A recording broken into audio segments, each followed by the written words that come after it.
is Jordan, which is kind of annoying this question, but now that LeBron is the all-time leading scorer in NBA history with over 39,000 point careers, also ranking top 5 in assists and still climbing rankings in rebounds, blocks, and steals, all while consistently playing 20-plus seasons at an elite level for an old man, winning 4 championships, 4 MVPs, and making 19 All-NBA teams. Who is better, Jordan or LeBron?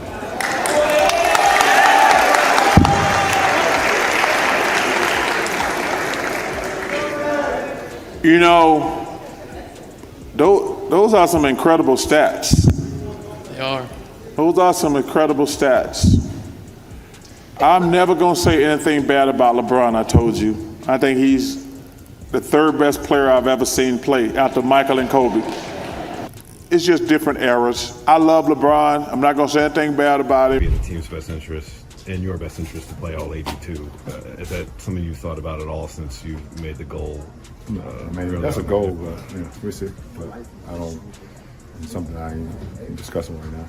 1 hour later. Something like this, is there many things you lean on to try to? And I had a teammate. He says, "You twist your ankle, young fella. Come over and sit with me. You know, this is you need to." I said, "No, man. I'm trying to make a name for myself. There's no way I can sit. You know, I need to get out there and show what I'm capable of. I want to play. I want to win. I want to make an impact." And it's just basketball. At the end of the day, it's just basketball. Does suiting up for all 82 games align with your priorities? Is that something you've actually weighed since setting that target? Sure, I've got eyes on that mark, but we'll see. It's not a conversation I'm having at this moment. Flash forward 60 minutes. Something like that. So, what keeps you pushing? I once had a vet tell me, "Kid, you rolled your ankle. Take a seat next to me. Take a breather." But I told him, "No way. I'm out here to build my legacy. Sitting out isn't an option. I've got to prove what I'm made of.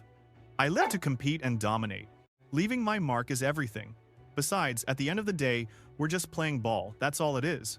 A diehard LeBron devotee cornered Charles Barkley, armed with a spreadsheet of stats and a laundry list of trophies, radiating the smug certainty that these raw figures were an open and shut case. Yet, what followed was a total clinical demolition of his entire perspective. But Barkley wasn't the only one bringing the heat. Michael Jordan broke his silence on national television, delivering words that shattered every pillar of that fan's argument. The cold-blooded part about it? Jordan wasn't even present. He didn't reply to the guy and had zero clue the debate was even happening. His public remarks effectively gutted the pro-LeBron narrative without ever acknowledging the fan's existence.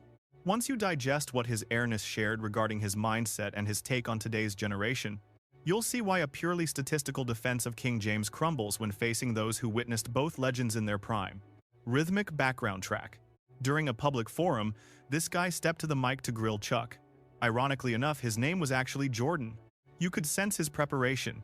He had that litigious vibe, acting like a lawyer about to drop an airtight closing statement. Then, the data points started exploding out of him like rapid gunfire. 40,000 plus points, crowning him the league's undisputed scoring king. Top 5 in dimes and climbing every other leaderboard. 22 years of dominance, 4 rings, 4 MVP awards, and 21 All-NBA honors. These facts landed like heavy blows, one after another. The room started to rumble because, on paper, that resume looks absolutely untouchable. Going head-to-head with the all-time leader in buckets who also facilitates like a top 5 point guard seems like a fool's errand. Discarding 21 years of elite-level production feels like trying to stop a freight train. The fan finished his pitch and basically dared Barkley to find anyone who could measure up to those credentials. That's when the mood flipped. Chuck paused, wearing the expression of a professor about to school a student who thought they knew it all. Suspenseful audio. Barkley's opening shot stunned the guy because he didn't start by taking a swipe at LeBron. He admitted the stats were mind-blowing and called James a phenomenal talent, one of the best he's ever witnessed. But then he dropped a truth bomb that the most loyal supporters always try to ignore. We're talking about completely different times. I respect LeBron immensely, so no shade here, but he skipped 3 years of university. You can't ignore that gap. Essentially, he got a 3 or 4 year head start on what Michael accomplished. Alright, since you asked, let's get into it. If you want a level playing field, you have to ask, how do Mike's numbers look when you match them game for game against LeBron's? LeBron bypassed the college system entirely to join the pros at 18, while Jordan put in 3 years at North Carolina, giving LeBron a massive advantage in longevity right out of the gate. Every single cumulative stat on James's side includes thousands of buckets, boards, and assists that Jordan never had a chance to log because he was still in school while LeBron was already a pro. Music continues. Suddenly, Barkley flipped the script with a single, devastating query. For an honest evaluation, why not compare their output over an identical number of appearances? The math exposes a hidden reality. Jordan racked up roughly 5,000 more points than LeBron over the exact same span. To put that in perspective, 5,000 points is roughly 2.5 full seasons of elite scoring. If you dive into the career totals, Michael actually outpaced him by 5,000 points. And he did it in the exact same number of contests. That 5,000-point gap equals 2.5 full seasons, which is wild considering MJ spent 3 years in the college ranks. Don't forget, a broken foot sidelined him early on, plus he stepped away twice in his prime. Had he entered the league 3 years sooner and stayed healthy, he would be standing alone at the summit of the scoring mountain today. Melodic interlude. Barkley doubled down, highlighting that Jordan's missed sophomore season and his detour into minor league baseball robbed him of massive production years. If you reclaim those lost seasons, the entire GOAT debate flips on its head. Imagine MJ hitting the pro hardwood at 18, just like LeBron did. Subtract the injury and the baseball dream, and Michael Jordan remains the undisputed king of the scoring charts, leaving James in the rearview. The crowd fell silent because the logic is bulletproof. Once you normalize the stats for the extra years LeBron played, the lead disappears and then flips entirely. Yet, the round mound of rebound was only getting started. A fresh metric from the studio crew caught him off guard, casting a shadow over the whole durability narrative. We are talking about 562 games where Jordan dropped 30 or more in just 15 seasons. Contrast that with LeBron James. Even after 22 grueling campaigns, he sits at 559 30-point games, meaning 7 extra years of grinding still haven't matched Michael's explosive output. It's a staggering realization because it crushes the idea that simply playing longer makes you the greatest. Dramatic rhythm. His career scoring average of 30.1 remains the gold standard, while James hovers at 27. Impressive, but a clear step behind. Michael hoarded 10 scoring crowns during his tenure, whereas LeBron only managed to snag 1. Suddenly, that all-time record loses its luster because King James didn't outgun his airness. He simply survived longer. Outperforming someone and outstaying them are two entirely different animals. Wait a second, did you actually compare the total shot attempts between Michael and LeBron?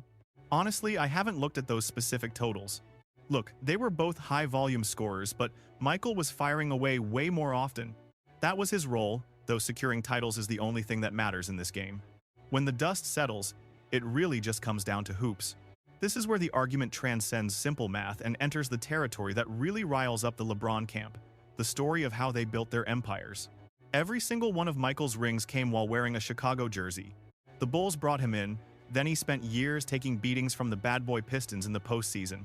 Instead of hunting for a shortcut or a greener pasture, he stayed put and cracked the code to destroy them. What he constructed in the Windy City turned a bottom-tier squad into the defining dynasty of the 1990s. They racked up 6 titles in 8 seasons with a consistent core, and he never once thought about jumping overboard when things got tough. Contrast that with the path James chose to navigate.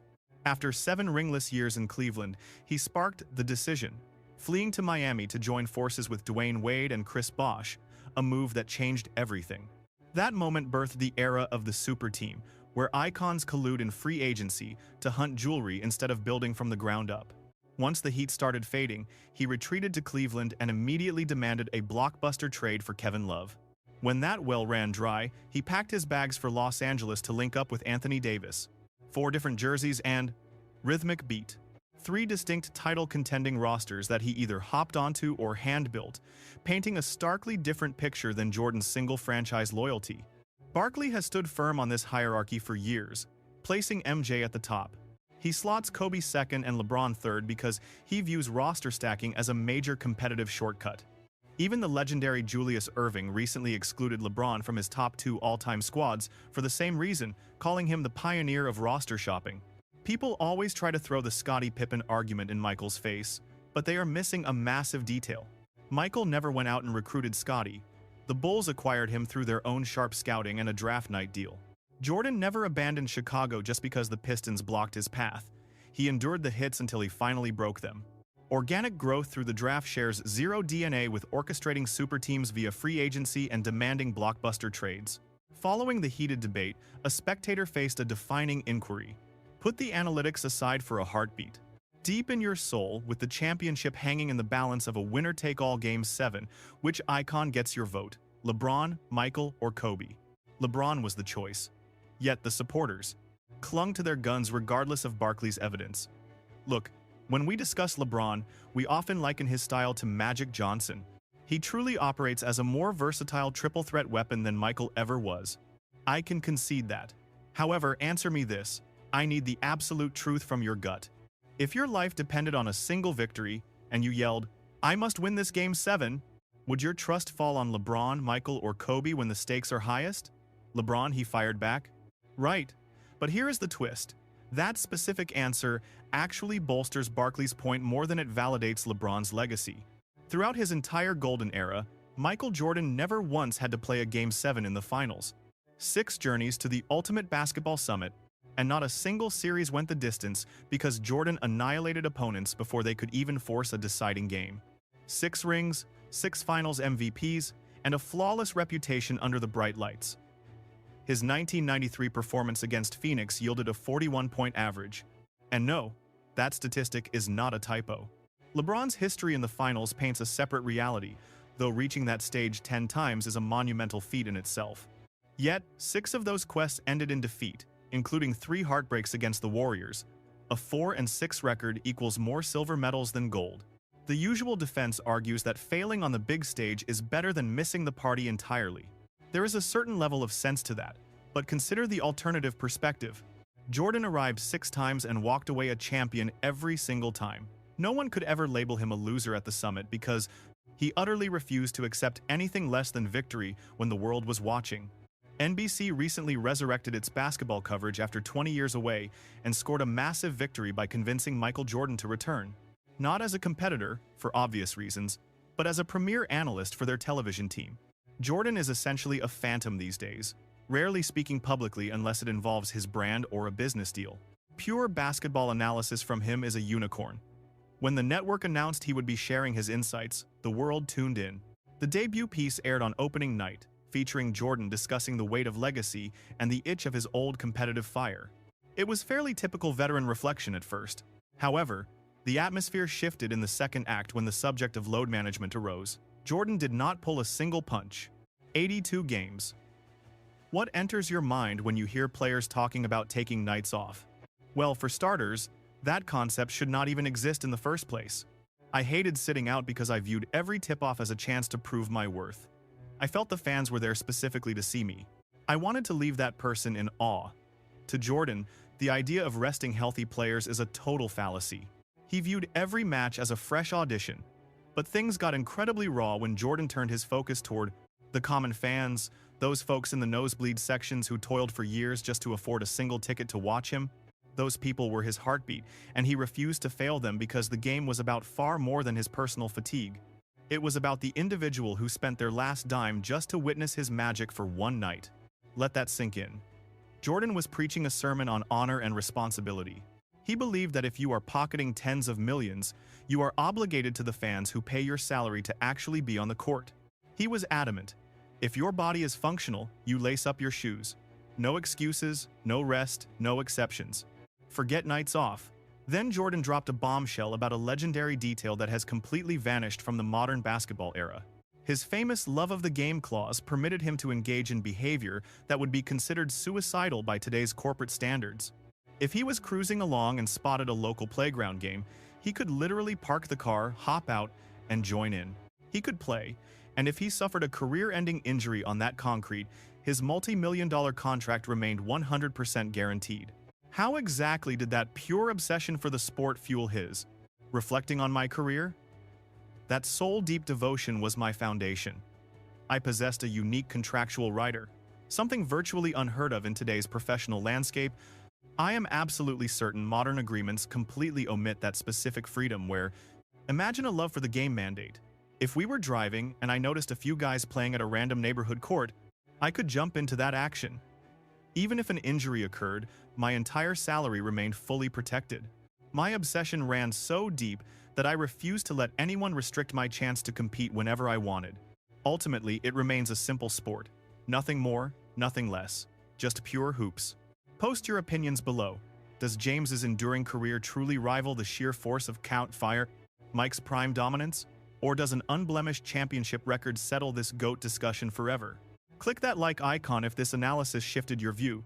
Make sure to subscribe because we are only just starting to reveal truth behind legendary hoops rivalries.